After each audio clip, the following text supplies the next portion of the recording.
Olá, pessoal. Estamos aqui hoje para mais um episódio do podcast Pode Já, o podcast de Jaraguá para o mundo.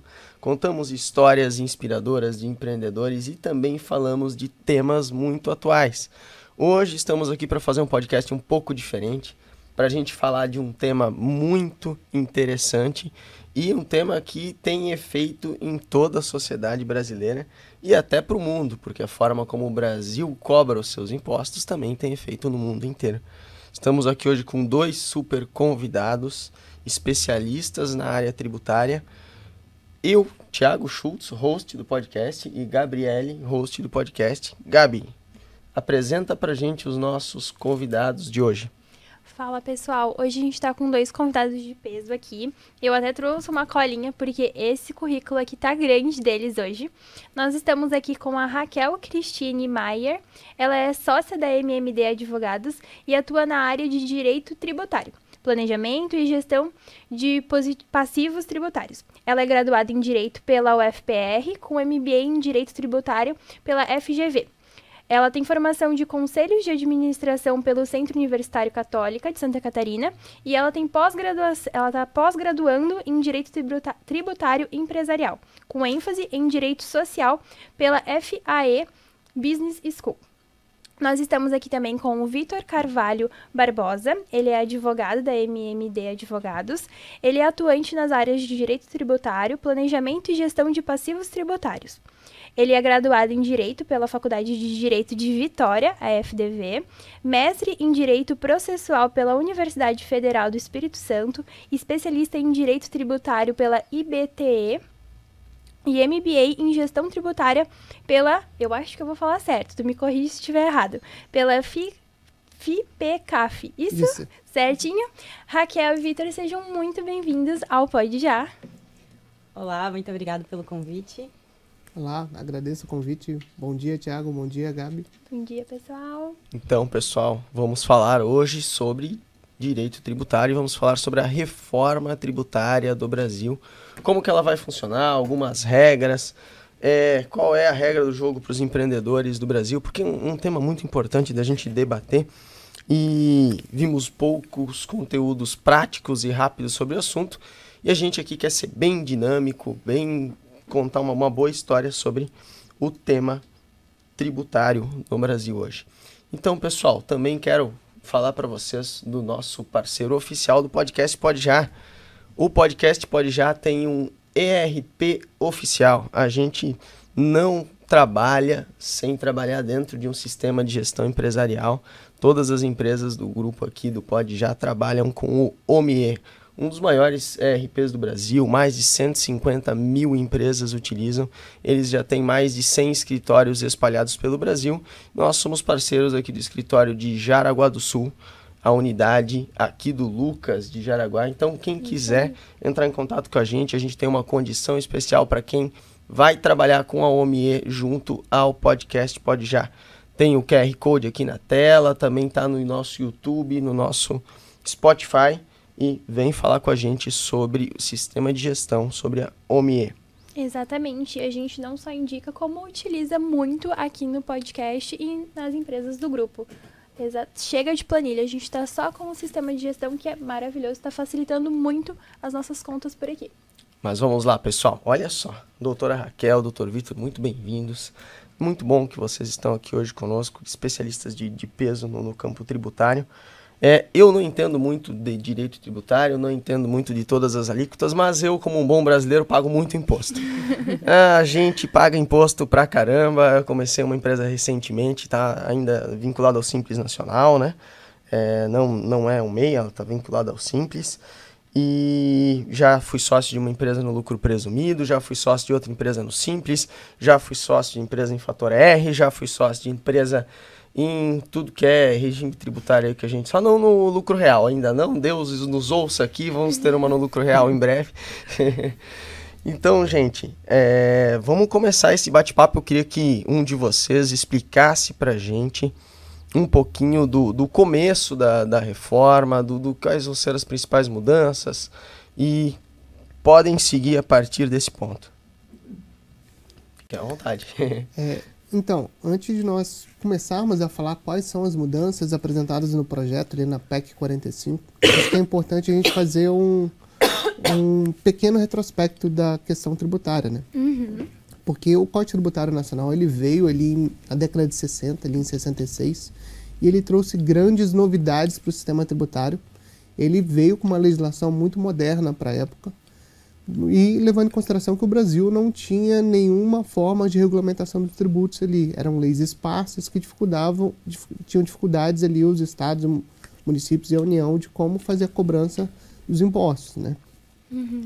Só que com o tempo veio a modernidade. Então, muitas coisas se modificaram e verificaram que a questão do regime tributário que tinha ali no Código Tributário, no CTN, ele estava ficando obsoleto e precisavam de reformas. Então, o assunto reforma tributária, ele é bem antigo. Então, já tem quase 30 anos que já se fala em reforma tributária, mas esse assunto não avançava. Sempre tinha entraves no Congresso, entraves na própria presidência, justamente porque é difícil conciliar vários setores públicos, né? Conciliar os interesses do município, dos estados, da própria União. Com certeza. Com os interesses dos políticos, que também a gente conhece. Esses Sim, interesses claro. também são bem interessantes. E então, na década de 60, veio a primeira legislação oficial tributária nacional. Sim. Então, quando veio no projeto da Constituição de 88, ali um ano antes, no 87, o IPEA veio apresentar a primeira ideia de instituir o IVA, né? O sistema IVA, que é o Imposto sobre o Valor Agregado, que é adotado na maioria dos países do mundo. Então, na Europa é muito utilizado. Aqui na América do Sul nós temos a Argentina, o Uruguai, o Chile, que usam o sistema IVA. E o IPEA já falava, apresentando os primeiros passos como deveria ser a implementação desse sistema no Brasil. Só que sempre esbarrava nos interesses políticos, né? Quando veio o governo Fernando Henrique, foi apresentado um projeto justamente ali pelos secretários, os ministros do Planejamento e de Finanças ali, o José Serra e o Pedro Malan. Eles apresentaram uma proposta de instituição do IVA ali no ICMS. Só que, como sempre, os problemas políticos geraram impactos significantes ali na discussão. Como nenhum presidente quis comprar a briga da reforma tributária e gastar as cartas políticas com esse assunto, ele foi ficando de lado. Veio as crises que impactaram, a crise asiática, teve uma dívida decorrente ali na parte relação ao governo com a Rússia. Então, esse assunto ficou em stand-by e ficou aguardando ali para uma outra oportunidade. Veio o governo Lula, o primeiro mandato dele, ele apresentou a ideia de uma nova reforma tributária pelo secretário Bernardo Api. Só que os estados de São Paulo e Minas Gerais, eles começaram a fazer uma resistência muito forte. E eles são os dois estados com maior população, né? Então, eles têm um peso muito significativo quando falamos em qualquer alteração de sistema tributário que temos, né? E, na época, o presidente Lula não queria queimar o capital político para discutir justamente com esses dois estados e a reforma tributária ficou muito para segundo plano. E esse assunto ficou engavetado, tanto no segundo mandato dele, no governo Dilma.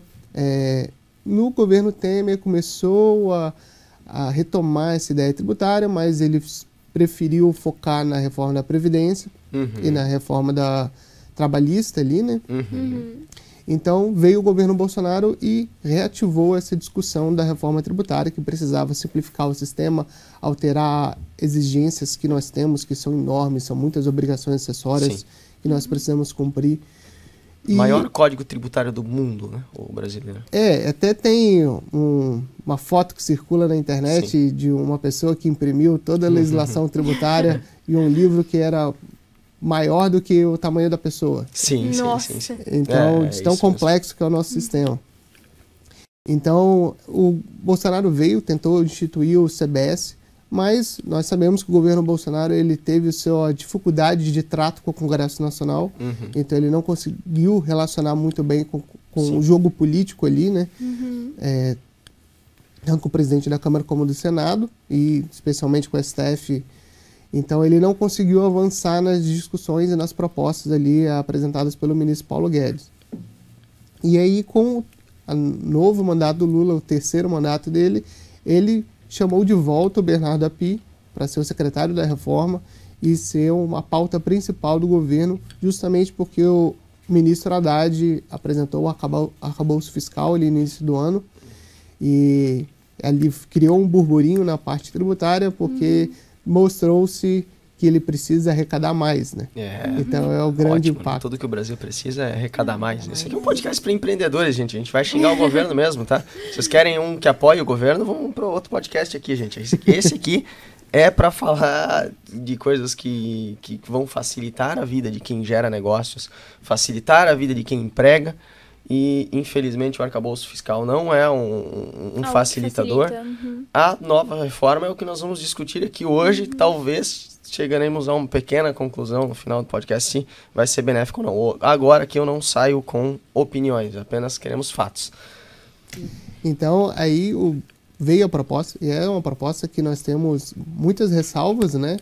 Principalmente da forma que ela foi votada. Ela foi apresentada praticamente inserida para votação numa segunda com o objetivo de aprovar até sexta-feira, Bem tranquilo. porque eles iam entrar em recesso e precisava passar na Câmara antes do recesso. E os novos textos entraram na sexta-feira, né? Então, Olha que tiveram nossa. novos impostos que foram criados nos últimos segundos do segundo tempo. Era para passar pelas análises ali, de CCJ da vida lá e tal, e não acabou deu não tempo para passando. passar em nada, foi direto para votação. Exatamente.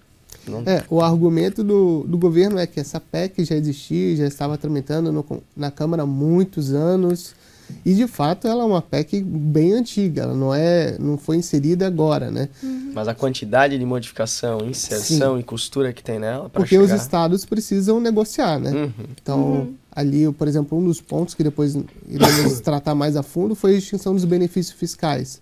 Então, estados como Santa Catarina, que tem uma enorme quantidade de benefício fiscal, como que vai fazer? Como que vamos negociar? Sim. Então, teve muita discussão. Teve As zonas especiais mantêm, né? Como, por exemplo, Manaus. Franca de a Manaus Zona Franca. mantém. Mas Santa Catarina perderia todos os benefícios fiscais das empresas que se instalaram aqui por conta disso. E a justificativa da reforma tributária era simplificar um sistema que é muito complexo. Então, a venda foi, nós precisamos simplificar. Todo mundo sabia, todo mundo precisa. Quem é empresário sabe que tem uma equipe contábil maior do que uma equipe comercial, o que não faz sentido. Sim, total. O problema é que é o Brasil, a forma como passa, né? Então, de uma reforma tributária simples, foi criando-se exceções. E essas exceções, elas acabam onerando a atividade que não consta dentro da exceção, né? Exatamente. Quem tem mais força consegue pagar menos imposto. E a iniciativa de se tornar mais simples foi abandonada na metade do caminho, né? Ela Porque tá pelo desaparecendo que vocês... já, conforme vai costurando e vai passando. Mas vamos lá, conta a história da passagem. Estamos ali ainda na votação. Então, ali veio essa turbulência na aprovação dessa PEC 45. Foi aprovada na madrugada de quinta para sexta, inclusive com a inserção de um imposto novo ali, que depois nós vamos explicar um pouquinho como funciona. Mas criou esse cenário turbulento. Então, a ideia da reforma original é simplificar. E todo empresário quer a simplificação do sistema porque sabe que é caótico. Só que parece que tem como se fosse pegadinhas nessa reforma. Porque uma curiosidade é que ele cita mais de 40 vezes o termo que a lei complementar irá regular esse assunto. E mais de 50 vezes que os estados, municípios e a União poderão. Então, significa que tudo vai precisar ser discutido. Então, a reforma, no texto em si, pode não gerar tanto um problema, mas esses poderão e a lei complementar irá regular, que é o grande X da questão. E como que vai ser? Cada assunto vai precisar de uma nova discussão no Congresso. E a gente sabe que o Congresso que a gente tem, a gente não, como cidadão, a gente não confia 100% no Congresso Nacional, porque ele tem orientações políticas múltiplas. Então, multifacetadas e de multi-interesses, né? Depende muito do momento, da proximidade de uma eleição, do partido que está com a melhor voz, de como está o relacionamento com o Centrão. Exato. Exatamente. Então, como a gente tem um sistema multipartidário, ele tende a abarcar o interesse de todos, né? Então, vai ter um partido mais progressista, um partido mais liberal, um partido mais centro. Então, só que não necessariamente cada cidadão vai se sentir representado com aquele congresso. A ideia é achar um meio termo ali, mas esse meio termo pode estar em desacordo para a população. Então, a problemática principal é que eles estão fazendo a lei, mas eles estão deixando muitas brechas para discussões, o que vai partir com que o Congresso e com que eles estiverem afim, digamos assim, desejem lá naquele momento, e tu vai ter que depender de como está o momento político para ter talvez algo específico lá. Isso Vamos mesmo. lá. Pode falar, doutor Raquel. Eles aprovaram uma emenda à Constituição. Então, a gente tem a ideia geral. Mudaram o nome dos impostos. Estabeleceram qual a base de cálculo. A gente não sabe a alíquota. Então, eles começaram a falar sobre aprovação, falando de uma alíquota de 25, que seria dividida... Do IVA mesmo, falando agora de IVA. Isso, falando de IVA. E daí, depois o governo já começou a falar que talvez precisaria de um pouco mais, um repasse maior, então foi para 29. Então, a gente aprovou na Câmara dos Deputados, né? Sim. Nós aprovamos uma reforma sem saber qual vai ser o impacto dessa reforma tributária, porque eles não nos mostraram os números, né? Em momento algum, chegou para a população e falou, ó, o impacto dessa alteração vai ser isso, isso. A gente não tem esses números.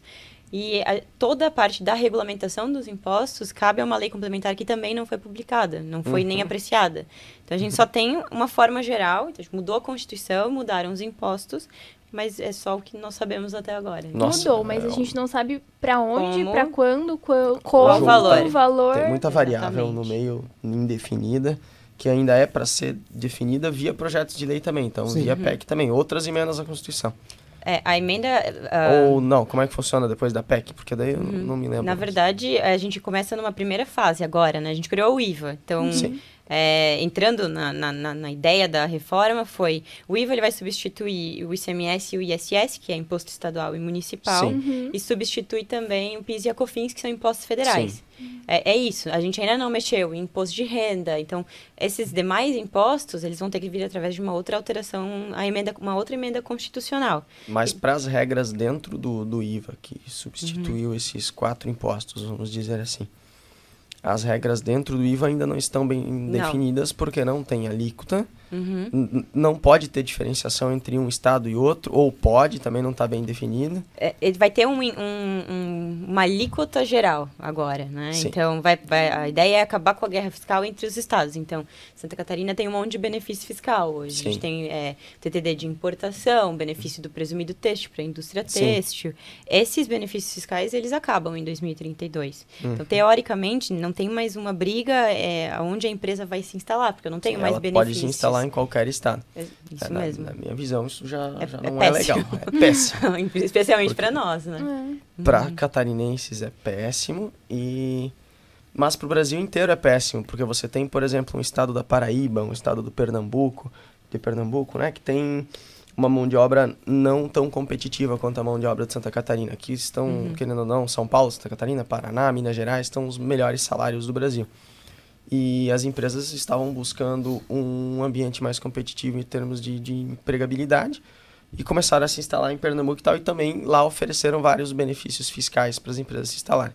Agora você tira essa concorrência entre os estados, não tem mais benefício nenhum, vou me instalar então aonde é melhor a mão de obra e aonde tem mais logística. Onde o frete fica mais barato, né? Vou para São Paulo. O que vai prejudicar diversos extremos do Brasil, né? Porque, pensa, abrir no norte, o frete vai ser... A logística vai ser extremamente ruim e os benefícios que tinham lá não vão mais ter. Só a Zona Franca de Manaus ali que vai continuar, que vocês comentaram. Mas o restante não vai ter nenhum. Ou aqui em Santa Catarina, que talvez a logística seja boa, mas não tanto, vai perder os benefícios, então... Depende de outros fatores também, porque existe... Não, claro, né? Mas falando na questão de logística, né? Um ponto principal, que eu acredito que seja um ponto principal para muitas empresas escolherem um local onde abrir uma matriz ou uma sede. Sim, na verdade, com essa proposta do governo, em virtude até dos estados que têm benefício, sentirem essa redução na arrecadação, o governo criou um fundo de repasse para os estados, né? Então, a contrapartida de acabar com o benefício fiscal seria a criação desses fundos. Só que, de novo, foi feito um fundo com um valor, os estados pediam 75 bilhões, Acho que foi aprovado 42, e mesmo assim não foi feito o cálculo para ver se de fato é 42 bilhões que precisa para esse fundo. Então foram valores jogados, discutidos ali na última hora para aprovação. Foi um número que veio Mas na foi cabeça um número que veio na cabeça. e jogaram. Exatamente. Esse é um grande problema que a gente tem quando fala em alteração de regimes, assim, na parte do Brasil, né? Então, por exemplo, a gente sempre bate na tecla da Zona Franca de Manaus, mas nunca foi feito um estudo efetivo se realmente qual o impacto que isso tem causado para a região. Está aumentando a produtividade do local, está aumentando a qualidade de vida da população, faz sentido manter esse benefício? Não é feito esse estudo. Não é feita essa análise de dados ali. Então, por exemplo, a gente tem os Estados Unidos teve o mesmo benefício ali no Alasca, e depois de um tempo foi feito um estudo para ver se valeria a pena manter esse benefício na região. Não Cortaram. teve. E cancelaram. E a gente nunca fez isso com a Zona Franca de Manaus. Não. Porque está previsto na Constituição, tem que manter. E de qualquer forma que a gente for mexer no sistema tributário, tem que preservar a Zona Franca de Manaus. E desde quando? Não sei se vocês têm a data exata, assim, mas desde que ano existe essa Zona Franca de Manaus? Mais ou menos assim. Essa é uma pergunta difícil. Opa, perdão, não sabia. Ela está prevista desde a DCT ali na Constituição de 88, mas eu não consigo te dizer se ele já vem antes, alguma Então, coisa assim. é um bom tempo que a gente tem. Só pra eu ter uma noção de tempo, assim, porque realmente não tenho essa noção de tempo. Então, ela tá um bom tempo e mesmo assim, estando há décadas praticamente, não foi analisada. Não. Muito interessante a gente falar da Zona Franca de Manaus, das diferenças entre os vários estados e também o quanto de subjetividade tem nessa reforma agora, para a gente entender. A reforma é para ser adotada em 2032, a adoção total dela. Me contem um pouquinho sobre isso. Então, basicamente, a gente cria o IVA, né? Que é um imposto que tem em vários países. Teoricamente, ele é muito mais simples, mas no Brasil, em virtude do Estado federativo que nós temos, também não é tão simples assim. Então, vai ser um IVA dual. Uma parte vai ser federação, a outra parte juntamos estados e municípios. Então, vai se criar o IBS, que é o Imposto sobre Bens e Serviços, que vai dar lugar ao ICMS e o ISS. E vai criar a contribuição sobre bens e serviços, que vai entrar no lugar do PIS e da COFINS. Tá? Essa migração, ela vai acontecer, ela inicia, teoricamente, em 2026. Então, de 2026 até 2032, eu vou ter um sistema duplo de contabilidade. Eu vou permanecer com o meu ICMS e meu ISS e vou criar 2 novos impostos, né? Eu vou criar o IBS, na verdade, o IBS e o CBS. Então, vão ser ali 6 anos com 2 contabilidades, uma do sistema tributário antigo e uma do sistema novo. A ideia é que o ICMS e o ISS, eles baixem 10% todo ano, e nessa mesma proporção o CBS e o IBS, eles vão crescendo, né? Até se extinguir, e 2033 só ter IBS e CBS. Tá? Mas nesse período, então, a gente vai, digamos, em vez de pagar 4, que seriam os que existem, seriam pagados 6. 6. Mesmo que seja um proporcional vai ser só ali, feito né? um cálculo, provavelmente, né? Eu vou ter 2 contabilidades. Vou continuar apurando como eu apuro hoje e vou precisar de um novo contador para fazer a apuração dos novos impostos que foram criados. O que vai Novo girar não, mais. meu contador já tá aqui, ó. O contador você já tá pago. Eu você ia falar, ter vai que se girar mais. Vira, né? Não vai ter um novo contador, mas infelizmente ele vai ter uma duplicidade, e todas as empresas que trabalham com tributário, empresas de sistema principalmente, porque hoje muita coisa é automatizada, né? Tributação não é mais feita manual, é tudo criado via documento eletrônico, e as contabilidades são eletrônicas. Então, o nosso parceiro aqui, a OMIE, tem um grande trabalho pela frente para converter todo o sistema para as novas alíquotas e para o novo formato. Agora, vamos tentar separar aqui em benefícios e em não tão benefícios, para não falar malefícios. O que vocês consideram bom? Assim, vamos falar agora de simplificação mesmo. Foi criado para simplificar, foi criado para tornar mais fácil.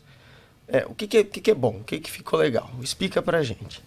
Acho que o principal benefício que a reforma traria é a questão da não cumulatividade plena, que é a ideia principal que tudo que você compra gera crédito, né? Então, quando nós falamos em IVA, nós falamos em tributação do valor agregado. Quem está dentro de uma cadeia produtiva, onde que tem várias etapas, pegar, por exemplo, um setor automotivo, tem os parafusos, tem a chapa de ferro que é transformada em porta, tem a vidraçaria, tem o estofado, todas essas etapas têm um custo tributário, que ali vai ser tributado o IPI, o ICMS, o PIS/COFINS, que eles são tributos recolhidos. Então, a não cumulatividade vai impedir que aquele tributo pago na primeira etapa da cadeia venha refletir lá para o consumidor final. Então, ele vai gerar um crédito, cada etapa vai somando e no final vai ser abatido para que você recolha a alíquota, por exemplo, de 25% do IVA sobre o valor total do produto e não sobre 25% sobre cada etapa, senão tornaria o produto muito mais caro. Sim. Hoje, no sistema tributário, já existe a regra da não cumulatividade para alguns regimes tributários, principalmente quem está no lucro real.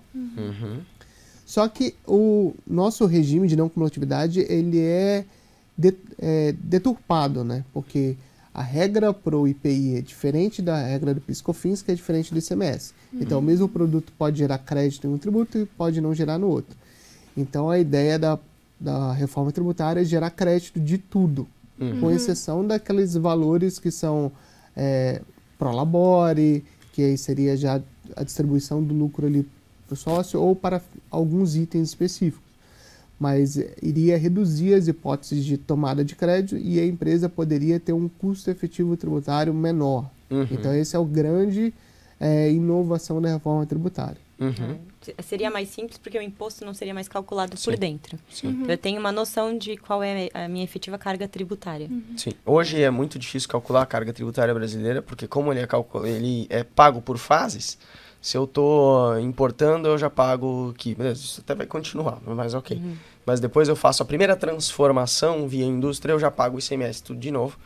E em alguns casos existe o crédito de ICMS lá no final, outros casos não tem. Como vocês falam, alguns casos tem o crédito de IPI, outros não tem. Alguns casos tem do PIS, não tem. Alguns casos tem do COFINS e às vezes não tem também. Isso. E então, agora, alguns têm substituição tributária. Sim, tem eu conheço. então... A ST é um pesadelo. Para quem trabalha com sistema... Outra questão ali que a gente, na apuração desses créditos, que é importante levar em consideração, é a forma de cálculo desses tributos, né? Que... No sistema atual, a gente tem diversas teses tributárias que são discutidas judicialmente, que são a inclusão dos tributos da própria base, né? Então, tem o ICMS na base de cálculo do PIS/COFINS, tem o ICMS dentro da própria base, o PIS/COFINS dentro da própria base, o PIS/COFINS no ICMS, e tem várias teses tributárias discutindo justamente se seria possível um tributo ser base de cálculo de outro tributo. E a ideia da reforma era, pelo menos no primeiro momento, foi acabar com isso. Então, só o valor da mercadoria mesmo e nunca mais existir nenhum imposto calculado na base de outro imposto. Então, para a vida do empresário seria fácil. Eu peguei a nota de entrada, sim, diminuo 25%, que é o valor do tributo. É o meu IBS, acabou. Mas já tem mais as letras miúdas vieram, exatamente, então. já tem um imposto que ele consta dentro da base do IBS e da CBS. Então, o imposto seletivo que foi criado, ele entra na base do produto. Então, a gente já vai pagar os 25% sobre a alíquota também que foi criada desse imposto. Eu tô só na parte da crítica da reforma tributária, mas eu tenho um ponto bom também. Na minha visão, a gente tem... Cada estado tem seu próprio ICMS. Então, cada estado vai ter seu próprio regulamento do ICMS. Praticamente uma bíblia do que eu vou ditar, de quando vai incidir, de toda a parte do ICMS. Isso vai acabar, porque eu vou criar um imposto, o IBS, que teoricamente vai ter uma mesma alíquota para todos os estados. Vai ser gerido por um conselho, né, que vai ser composto por estados e municípios, que vai ser... esse conselho, ele vai poder ditar toda a parte de jurisprudência e entendimentos desse IBS. Então, essa parte, assim, muitas empresas que têm filiais ou vendem para outros estados, elas têm muita dificuldade. A gente fala em ICMS-ST, eu tenho os convênios, então, eu vou fazer o cálculo eu tenho um valor do meu produto, mas quando eu vou vender para o Espírito Santo, é um valor diferente. Porque totalmente. Eu tenho que calcular MVA, vou ter que verificar qual é o ICMS-ST. Isso, teoricamente, acaba. Então, na minha visão... Graças a Deus.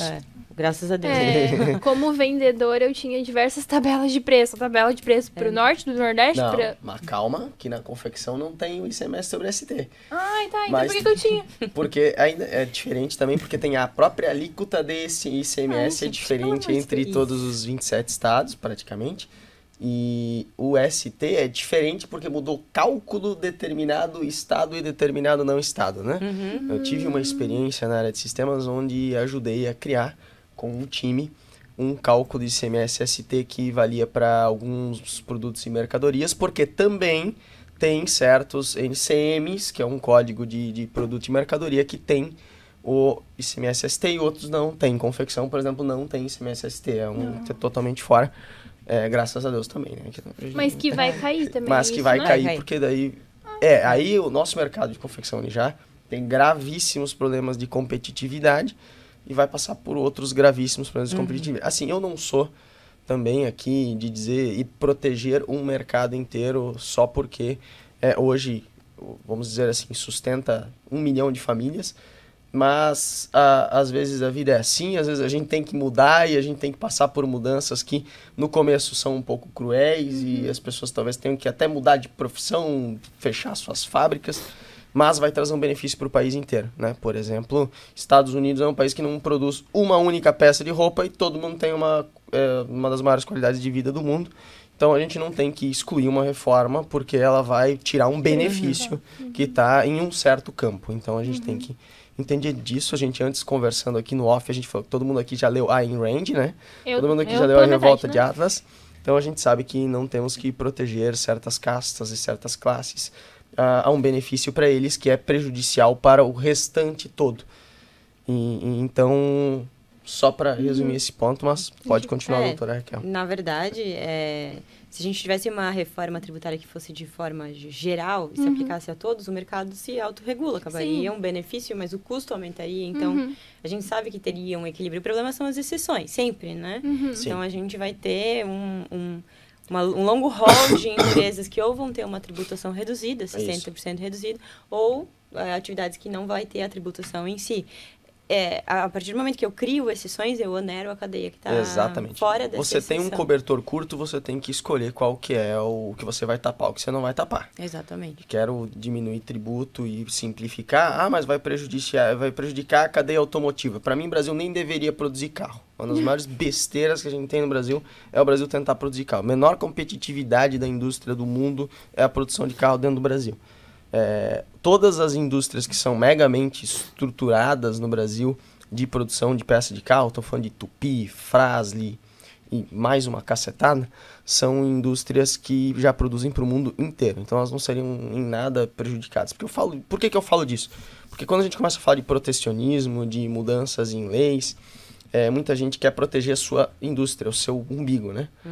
E a automotiva é uma que vem sempre, né? Não deveria produzir. Cara, importa carro 100% e não produz mais no Brasil, ia ser uma benesse para os brasileiros, porque é um custo absurdo a nossa produção de carro no Brasil hoje.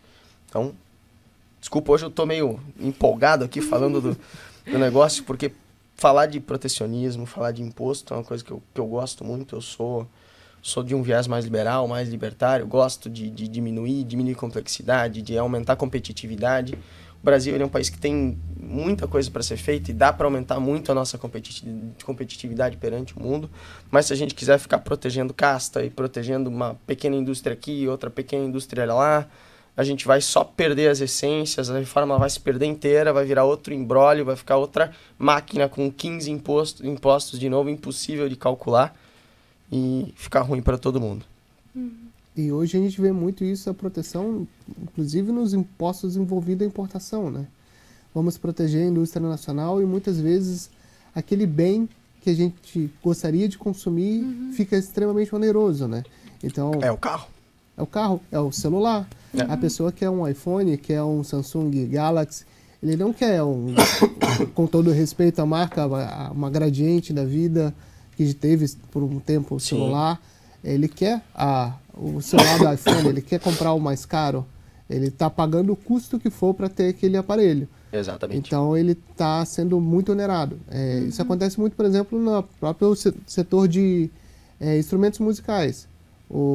A pessoa que gosta de música, ela quer uma guitarra da Fender, Gibson, PRS, e às vezes ele quer pagar caro. Às vezes tem guitarra custando 50, 60 mil reais, o preço de um carro. Sim, e total. ele vai fazer o esforço que for para ter, independente se tem um imposto de 50% ou não de importação. Quando a gente fala de reforma tributária, a gente vê em alguns países que executaram bem reformas tributárias.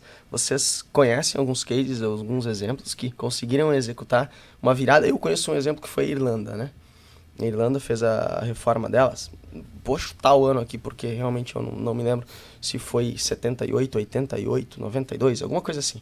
Bem tranquilo, né? De 78, 92. Um pulinho aí de 20 anos, pulinho, 20 anos de margem de erro. Pequeno.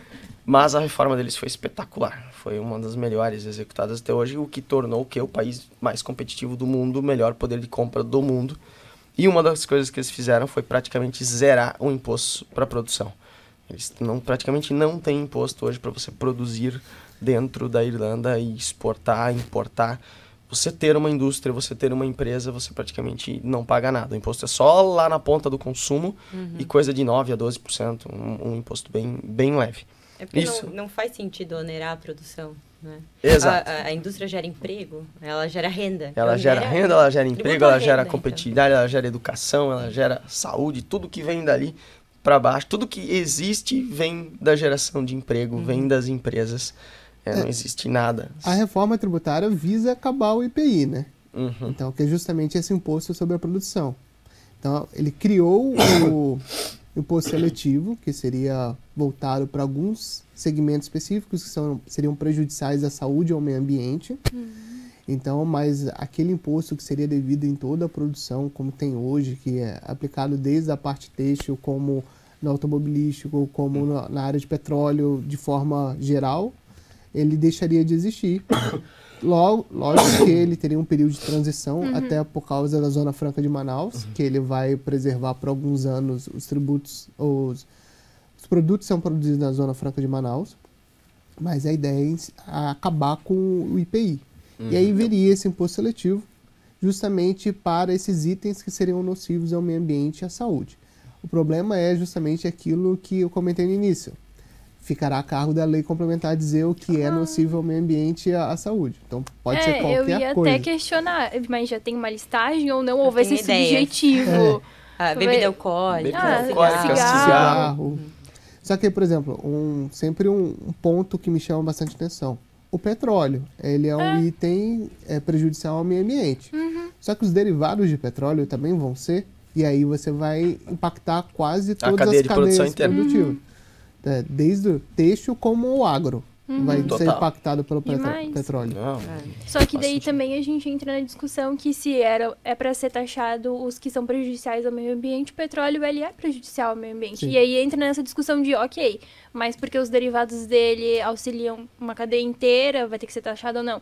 E aí entra realmente nessa subjetividade que é muito complexa e eu acho que não deveria ficar aberta a tantas Exatamente, tinha que ser mais objetivo possível. Mas aí tem outra pegadinha no imposto seletivo, né? Que como a gente falou que o imposto seria só da produção, né, em si, o imposto seletivo, além de compor a base de cálculo dos outros tributos do IBS e CBS, ele fala que vai ser tanto da produção e da comercialização. Então, significa que ele poderia ser cobrado em todas as etapas da cadeia produtiva. Ou seja, voltamos ao imposto cumulativo. Isso. E acabou o IPI, mas surgiu um novo imposto. Surgiu já um novo imposto, só mudou o nome. O governo não vai perder a arrecadação. Não. Porque até quando começaram a discutir a extinção do IPI, na minha opinião, era de celebrar, era festejar, vai acabar com aquela lista da TIP, que são enormes itens ali, cada item tem um tributo diferente. É o bombom ou é o biscoito wafer, que tem a alíquota diferente, é o sapato de borracha ou uma sandália, que teve a discussão ali do Crocs. Que eu, inclusive, estou de Crocs de novo, então podem discutir, pode falar. Qual era? É sandália ou é chinelo? Pois é. Era um sapato de borracha, mas ele é meio aberto, então não poderia ser um sapato, mas ele também não é uma sandália, porque ele é fechado. Então tinha uma discussão ali. O próprio tablet, quando foi lançado, né? E agora, é celular ou é computador? É celular ou computador. Agora tem um específico para ele. Um item específico com imposto específico para tablet. É assim, é 3% para computador, 1% para celular, 2% para tablet. Fechou.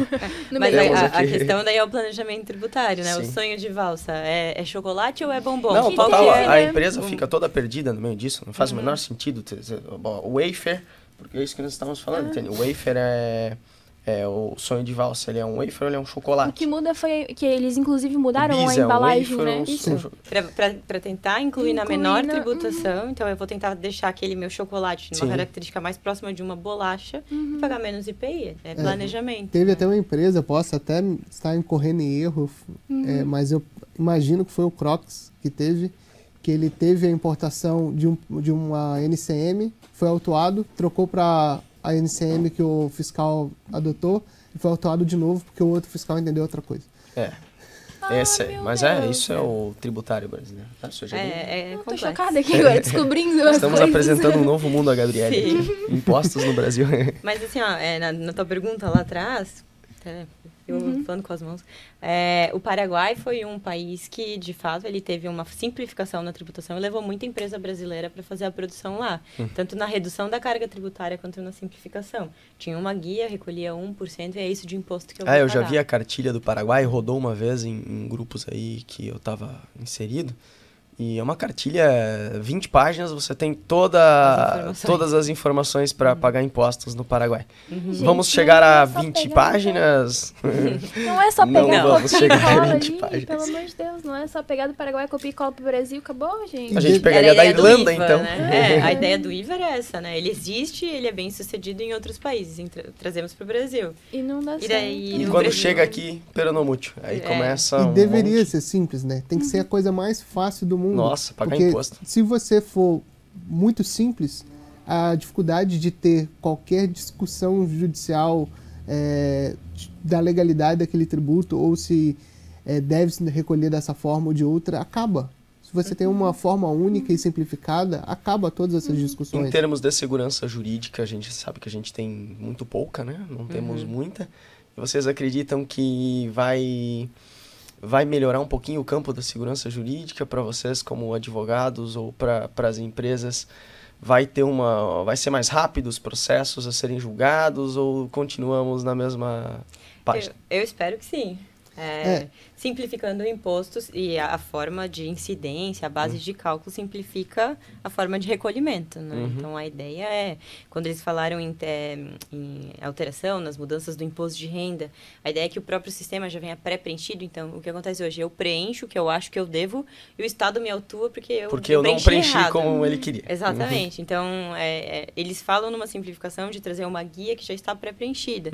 Mas aí, de novo, se o sistema for complexo, essa guia vai estar preenchida de forma correta? Sim, cheio de Por parte do exceções. Estado? Sim.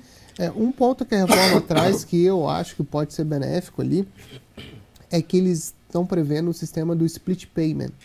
Então, quando for realizado o pagamento da compra de algum produto de forma digital, via cartão de crédito, Pix, Desculpa. ele não teria como a gente tem hoje, como funciona, né? Eu compro essa água, o dinheiro vai todo para a empresa preenche as informações no SPED, pega parte desse valor, destina ao Estado, à União, e outra parte ela embolsa ali para pagar seus custos e tirar o lucro. No split payment, a ideia do governo eu já paguei e o valor dos tributos já são descontados, nem entra na contabilidade da empresa.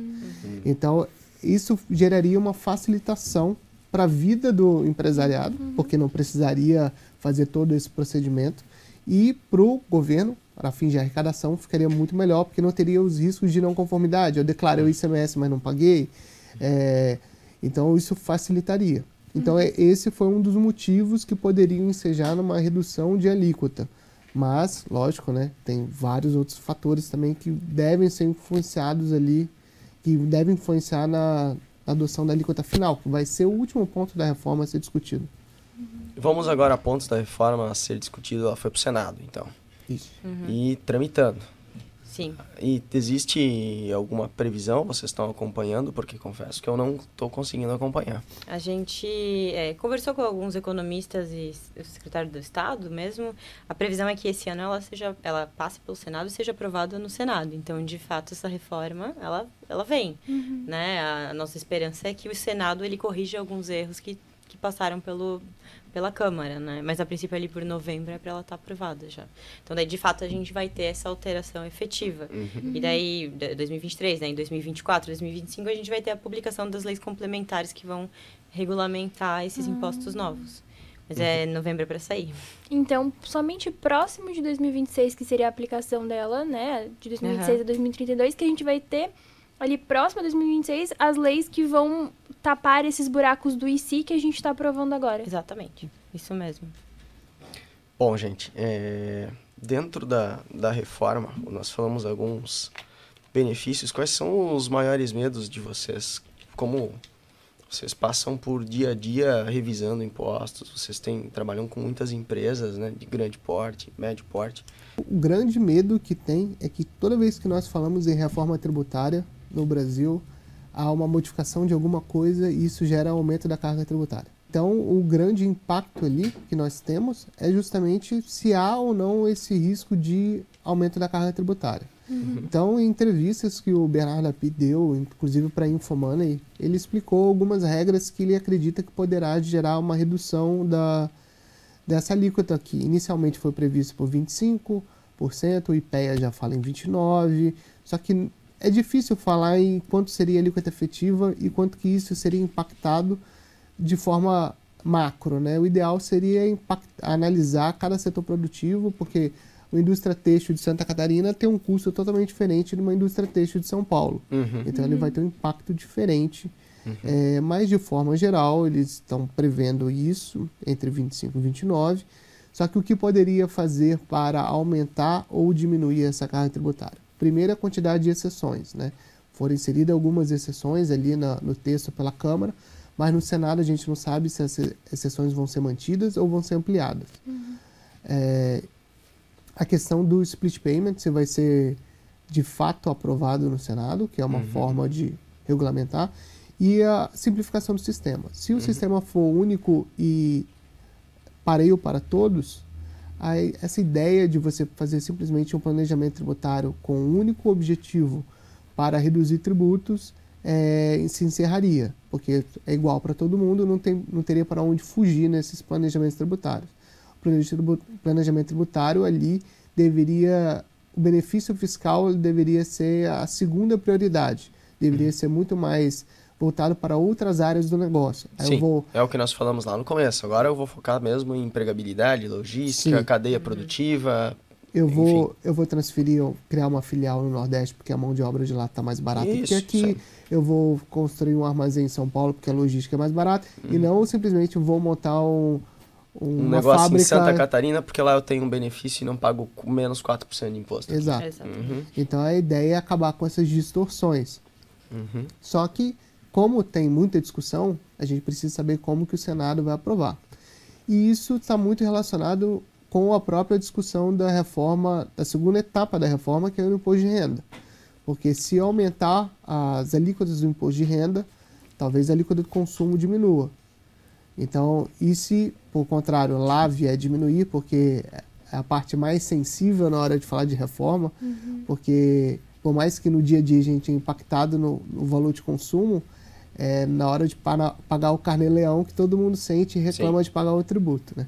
Então, se lá vier diminuir, a tendência é no consumo aumentar. Então, tem que ter um balanço. Porque o governo, com o arcabouço fiscal, ele colocou uma única premissa, né? Ele pode aumentar a arrecadação o quanto ele quiser, a partir de regra nenhumas, mantendo 70% ali, né? Entre arrecadação e despesas obrigatórias, alguma coisa assim.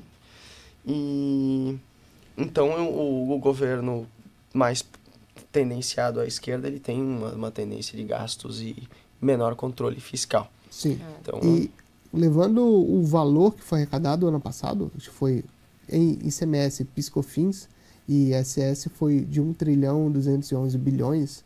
Então a reforma ela não vem para diminuir esse valor. Não, nada vai mudar. Então ela desse patamar para cima, né? Desse patamar para cima. Até porque agora eles vão aumentar os gastos, né? Eles não têm mais um limite. Eles não têm mais limite, é um cheque em branco, então eles olham assim, eu só preciso ganhar mais. Isso. Quanto mais eu ganhar, melhor.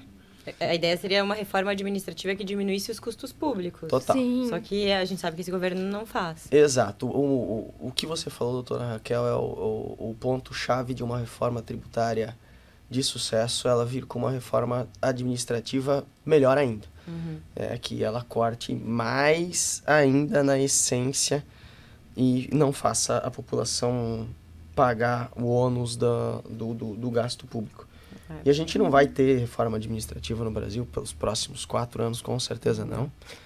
Pelos próximos 8, tem pouquíssima E é esperança. extremamente necessário, né? Ainda mais pela modernização, né? E a Raquel deve lembrar, assim como eu, dos processos judiciais de papel, né? Antigamente você ia no fórum a buscar processos de papel, que às vezes tinha 10 pessoas dentro de um cartório. Você ia lá procurar um processo, o servidor não conseguia localizar, porque tinha 3.000, 4.000 processos dentro de uma salinha minúscula. Então, às vezes você ia lá, ele falava assim, não localizei, volta amanhã, e você perdia mais um dia. Hoje, com o processo eletrônico, veio e simplificou. O cartório deve ter 2, 3 pessoas. Então, acaba reduzindo o custo pela simplificação. Com certeza. Hoje, o processo peticiona, às vezes você tem uma decisão que é tomada no mesmo dia, por causa da simplificação e modernidade. Sim. E teria que ser adotado isso como parâmetro para todos os setores públicos, né? Sim. O princípio da eficiência está na Constituição Federal, então ele teria que ser adotado como regra, né? Então é tanto na parte da saúde, no judiciário, no atendimento ao público, e às vezes ele é ignorado. Mas muitas vezes. Às vezes, quase sempre, né? E um outro ponto que essa reforma assusta, na verdade, é a questão... A gente está falando mais em indústria, que a gente conversou sobre indústria, a gente né? tá falando muito da indústria. E, de fato, para a indústria, essa simplificação, ela gera uma redução de custos. Mas para o setor de serviços, essa reforma ela vai aumentar a tributação de uma forma... absurdamente grande. Eu vou falar em números. A gente está falando em um IVA dual de 25%. Então, essa parte de ICMS e ISS, ela vai ser 16%, eles estavam falando 17%. Então, a parte que vai ser repassada para Estado e município é uma parte dentro desses 25%. Só que se eu sou um prestador de serviço, eu recolho 3% de ISS. Esse meu 3% vai para 16%, né? De ISS, daí mais o PIS e a COFINS. Então, eu vou ter um aumento muito grande, né? A gente fala em profissões que prestam serviços e intelectuais, elas ainda têm um ISS com uma alíquota fixa. Então, paga muito menos do que isso ainda. Então, eu vou ter um aumento da carga tributária no setor que mais gera renda no Brasil, que é a prestação de serviço, que vai triplicar praticamente o imposto que a gente paga hoje, né? Então é isso muito importante que ninguém está falando ainda. Então, vamos né? lá, a gente falou muito aqui de indústria, né? Até um dos tópicos que a gente tem para falar hoje é sobre setor de tecnologia, setor de a parte de prestação de serviço direta, terceirizada. Então, essa mudança, ela vem para todos os regimes, Simples Nacional, presumido e o real. Como é que funcionam os regimes e esse IVA, o ICBS novo, como é que eles vão se conversar ali? Porque beleza, eu estou falando hoje, eu pago pouquíssimo imposto por ser Simples Nacional, em um KNAI que consegue fugir de algumas alíquotas ali, que é o objetivo de todo empreendedor. Fugindo sem cometer nenhum crime, tá, gente? Tá tudo certo. Planejamento tributário. Planejamento tributário. E me explica um pouquinho como é que vai conversar aí o IVA, o IBS com o setor de serviços, que é o 70% do Brasil, 80% do Brasil é o setor de serviços. O IVA, na verdade, o Simples Nacional, ele permanece nessa apresentação, né? Claro, a gente sabe que ele vai precisar de mudanças, os limites estão muito baixos hoje para o custo do Brasil, né? Só que o Simples, ele permanece. Então, se você tem uma empresa do Simples, ela continua recolhendo praticamente a mesma carga tributária. Só tem um ponto do Simples que é interessante, né? Isso pode ser um benefício, apesar de deixar um pouquinho mais complexo o Simples, que não é simples, né? A gente sabe que o Simples não é simples. Mas as optantes do Simples, eles poderão, se quiserem, é optativo, né?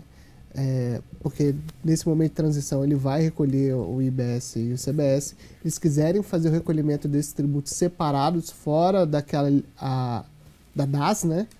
Eles vão poder tomar crédito. Que hoje eles não tomam crédito de nada, então no Simples Nacional, se eles recolherem separado, eles vão poder tomar crédito. Então é um benefício que poderia ter para o Simples Nacional. Como é que funciona se tomar crédito? Me explica melhor. Então, como na indústria tem tomar crédito de tudo que adquire, no Simples também poderia, com relação ao IBS e CBS. Então, por exemplo, uma pequena confecção comprou tecido para fazer a camiseta. Uhum. No Simples Nacional, hoje, ele não toma crédito, é um custo para ele repassa na venda. Uhum. Só que aí agora, se as duas empresas ali estiverem recolhendo de forma segregada o IBS e CBS, ele vai poder tomar crédito e descontar aquele valor para diminuir o seu custo. Uhum. Mas daí, de novo, impacta a indústria, no simples. Porque a prestação de serviço quase não tem aquisição de produto. Não tem bens e mercadorias, né? Exatamente. Uhum. Ele vai poder tomar crédito ali de energia elétrica, talvez um software que ele adquire para gestão de alguma coisa, o RP, ou a questão de informática. Sim. Mas isso tu pontuou que somente se as duas pontas estiverem no Simples pagando... Não é as duas pontas no Simples, né? As duas pontas... É que eles recolham, né? Então, que os dois estejam fazendo separado das DAS, né? O que a ideia do crédito é o que eu recolhi na cadeia anterior, né? Então, assim, eu comprei de alguém que recolheu 20. Essa minha compra já era um crédito de 20. Se eu precisar pagar 30, no final eu vou pagar 10. Porque eu já tenho um crédito de 20. Ah, tá. É mais ou menos isso. Esse é o tomar crédito, mas que hoje praticamente não precisava, porque com o ISS tão baixo, com o CIPS tão baixo, eu não preciso me preocupar com crédito. Sim. Exatamente. Agora eu vou começar a precisar me preocupar com crédito tributário para ficar jogando o que alguém na cadeia anterior a mim já pagou. Exatamente. Os prestadores de serviço que estão no lucro presumido, lucro real é difícil, porque, de novo, a gente não tem despesa. O prestador de serviço quase não tem despesa, então normalmente ele opta pelo lucro presumido. Aqueles 3% de ISS, que era pela prestação de serviço, ela vai se transformar em 16, 17, enfim, né? Porque eu não tenho um crédito para... vamos pensar num escritório de advocacia. Eu quase não tenho aquisição de produtos, né? Não, eu vou comprar um 100% computador... folha de pagamento e computador. Vou comprar computador a cada 3, 4 anos, né? Então, essa é a minha aquisição que eu tenho. Então, o que eu vou tomar de crédito? Praticamente nada, mas em compensação eu vou pagar muito. Vai estar pagando hoje... Hoje tu paga o presumido mais os 3%. Isso. Né? No caso ali, tu vai pagar o presumido mais os 30%. Isso. Mais os 16. É que, na verdade, 16. Dentro do presumido eu falo tem... 30 já, porque o governo tá gostando de aumentar cada dia o número. Vai ter aumento Dentro também, do presumido eu tenho o presumido, a presunção do imposto de renda. Sim. E tenho 365 de PIS/COFINS. Então, é 365 mais 3 dá 6,65. Né? Uma conta bem por cima. Vai virar 25. Meus 6 vão virar 25, né? Mais ou menos isso. Sem crédito, praticamente zero de crédito que eu tomo. Então, a indústria com de certeza, software, que eu tinha empresa na indústria de software, 100% não tem como acreditar em nada, não vai ter como acreditar em nada.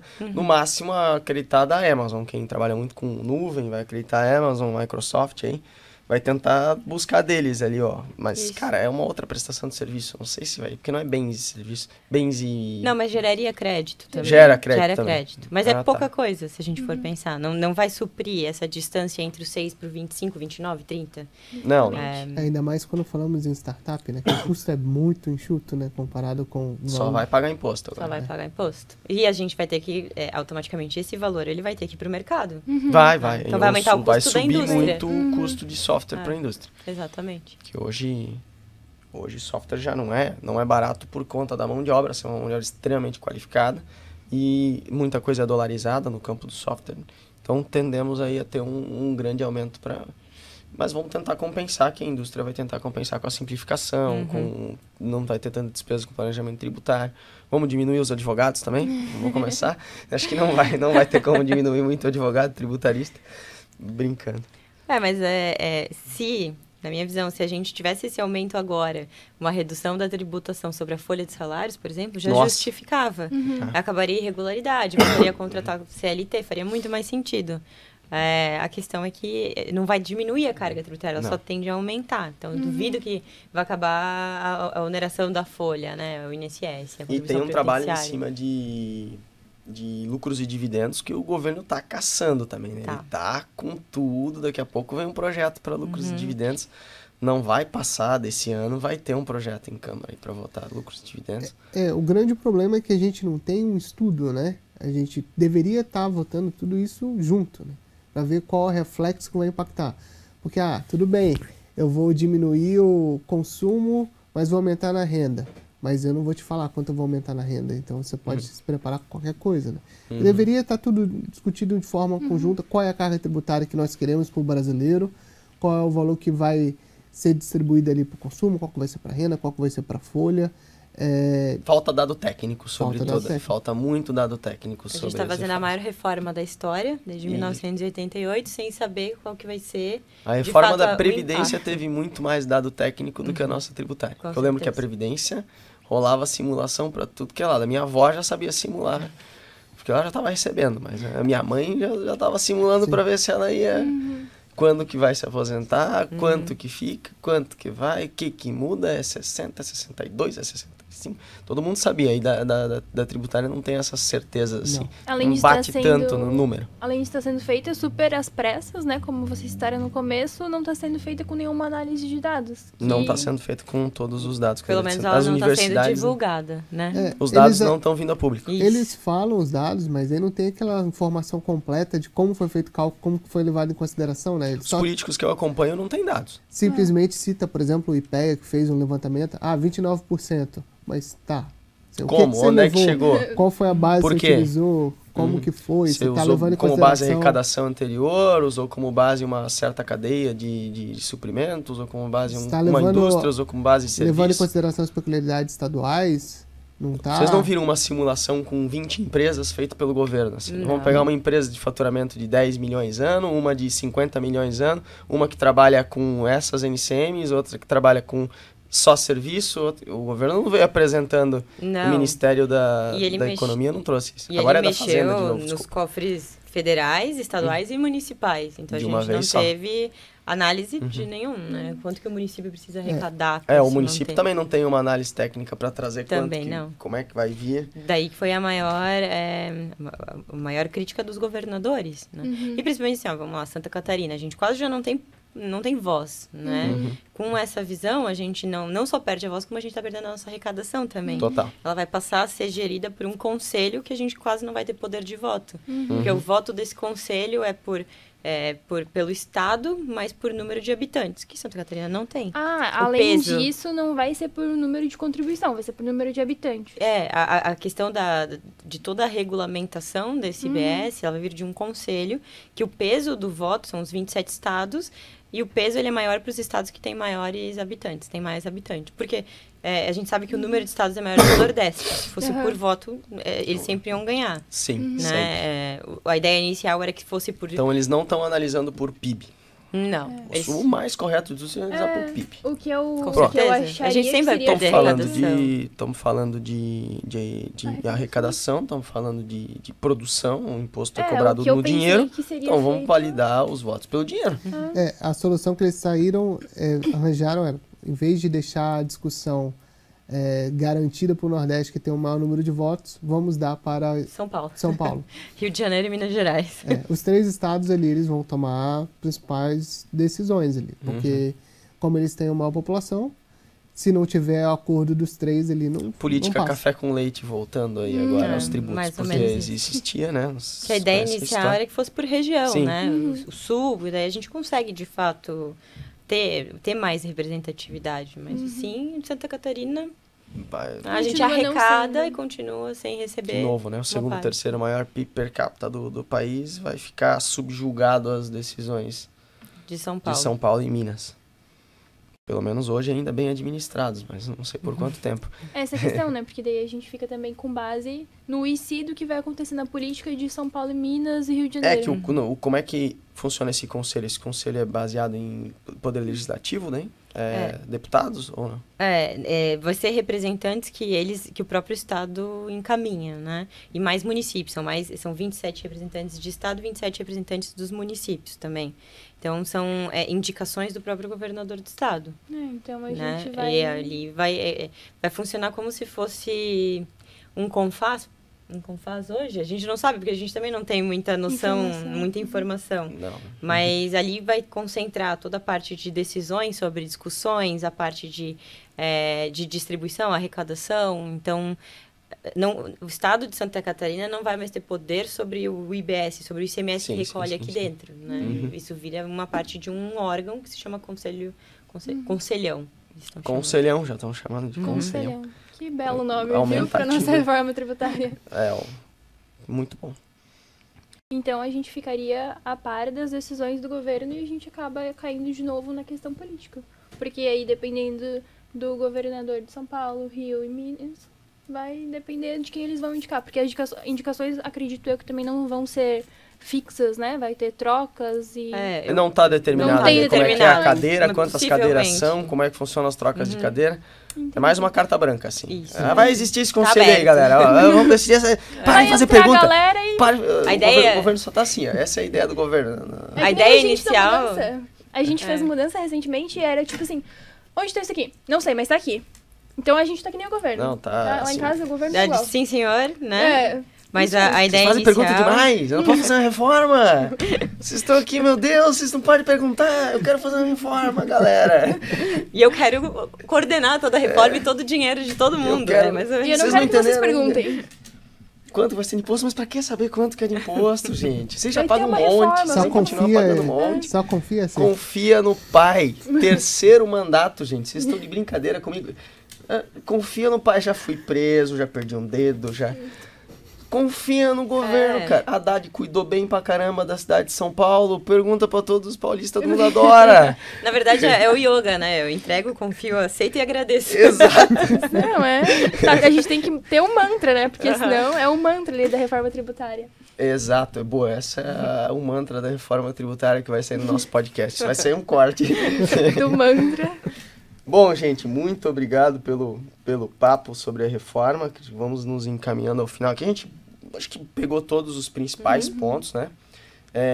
Muita carta branca, muita coisa que a gente não tem certeza, algumas Os coisas principais que vêm pontos para dentro o do que a bem. gente tem informação, né? Tem muita coisa para definir. Quanto vai ser, de fato, as alíquotas a gente não sabe. Só vamos, confiamos. Mas eu entendi, simplificar é bom, criar menos alíquotas é bom, é uma coisa que a gente sempre desejou desde que eu comecei a estudar mais assuntos diversos e comecei a pagar mais impostos. Eu sempre quis uma simplificação para o empreendedor, para o empresário. Ele precisa pagar menos impostos no geral, como pagar mesmo em termos de valor, e também ter as alíquotas mais simples para conseguir abrir sua empresa mais rápido e entender de fato quanto que ele paga, por que paga e como paga esses impostos.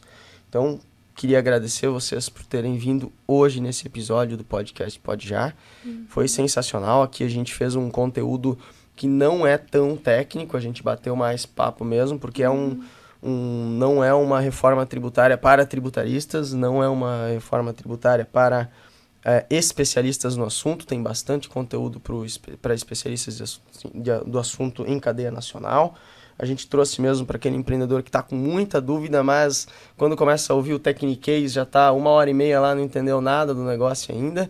Acho que quer entender mesmo no dia a dia, aquele papo de boteco sobre como que está funcionando a nossa reforma tributária. E é legal a gente informar também, né, para deixar gravado e registrado que esse podcast, ele tá sendo gravado no dia 30 de agosto, né? Então, pode ser que daqui para frente tenha outras mudanças, pode ser que daqui para frente mude até o que a gente falou aqui, então a gente não sabe, né, como eles falaram, precisa passar pela outras aprovações, pode ser que tenha outras mudanças, né? Só deixando bem claro isso para quem tá assistindo após as datas. Para mim ficou ali, muito claro, o que tem clareza, né? Que tem clareza ficou muito claro, muita coisa que eu não entendi, eu entendi. Acho que conseguimos transmitir bastante informação. Muito obrigado, doutora, por terem vindo aqui. E agora, para finalizar, a gente sempre faz uma pergunta para os nossos convidados em relação a empreendedorismo, mas hoje, como o nosso tema foi sobre reforma tributária, queria pedir para vocês indicações de locais, sites, artigos, alguma coisa que o pessoal... Eu quero me especificar mais aqui, eu quero mais... Eu sei que a gente não tem muito mais, né? Vocês trouxeram realmente tudo, né? Tudo que tem, mas para praticamente. talvez estar acompanhando, né, após a gravação desse Mas... podcast, onde o nosso ouvinte ele pode continuar vendo mais sobre a nova reforma tributária.